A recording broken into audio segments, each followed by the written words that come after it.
सच्चाई कहिए, कुछ भी कहिए, आपने पूरे चुनाव के दरमियान उसको मुद्दा बनाया कि अग्निवीर का जो तरीका है वो ठीक नहीं है।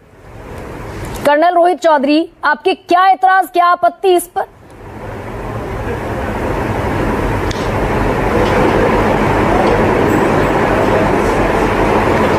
गरिमा जी, पहली बात तो बड़ी क्लियर है कि ये चुनाव जो है ये तकरीबन एक मैं मैंडेट या जनमत संग्रह या एक रेफरेंडम कह सकता हूं कि अग्निवीर योजना के ऊपर खासकर हिंदी बेल्ट के अंदर जरूर हुआ है, जिसके अंदर बिहार,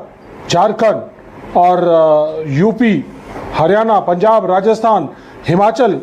उत्तराखंड, सब जगह पे इनको बहुत बड़ा नुकसान हुआ है। और ये इसका हमारा जो नैरेटिव है वो नैरेटिव इसलिए बनाया गया क्योंकि ये देश की सुरक्षा का मामला था, देश की सेना का मामला था, देश के सैनिकों का, और सैनिकों के साथ साथ जो उनके जो हमारे शहीद हो रहे थे उनमें जो भेदभाव करने का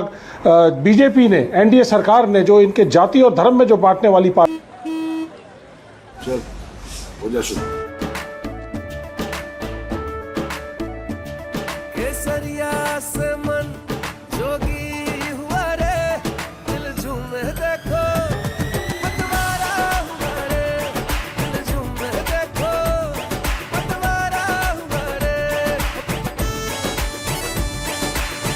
हर पल मनाओ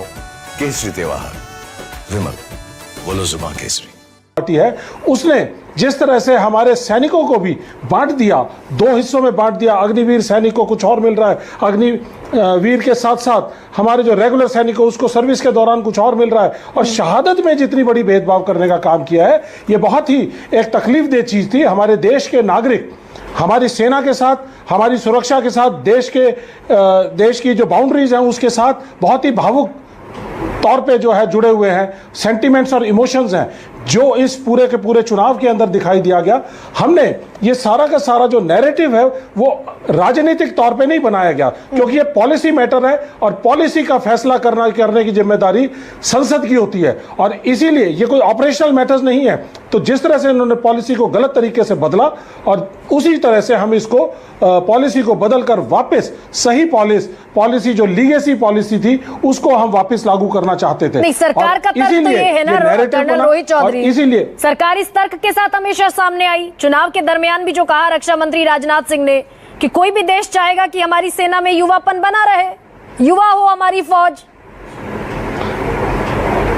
देखिए ऐसा है, इसके अंदर मैं आपको बताना चाहूंगा कि जब ये इसको आनन फानन में जिस तरह से लाया गया, तीनों सेनाओं के लिए शॉकर के तौर पे आया था, जनरल नरवाने ने भी कहा था। इसके साथ साथ दो चीजें जुड़ी हुई हैं जो हमेशा मैं देखता हूं कि अलग अलग कमेटीज के बारे में बात करते हैं। जो कारगिल युद्ध के बाद जो बात हुई, एक तो युवा बनाना था, दूसरा मॉडर्नाइजेशन। मैं आपको यहाँ पे याद दिलाना चाहता हूँ कि हमारी जो सेना की आज की जो एवरेज एज है वो 32 से 33 साल के करीब है, और साथ साथ जो मॉडर्नाइजेशन है, जब हमारे देश की फाइनेंशियल कंडीशन इतनी कोई बहुत अच्छी नहीं थी, उसके अंदर भी 1950s, 60s, 70s के अंदर जिस तरह से हमारे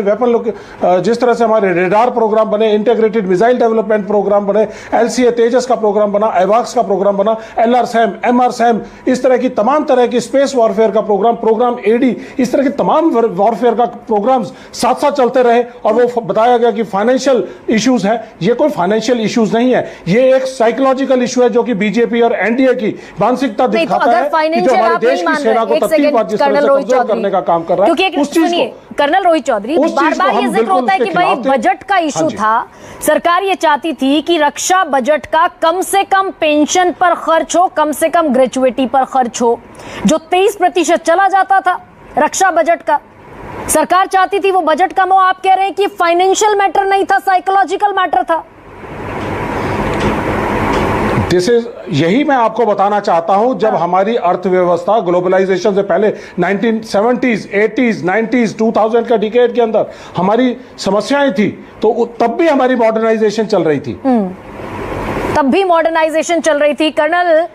राज कादियान, लेफ्टिनेंट जनरल, बहुत सीधा सा सवाल पूछती हूं आपसे। बड़ा लंबा वक्त आपने फौज को दिया, और हम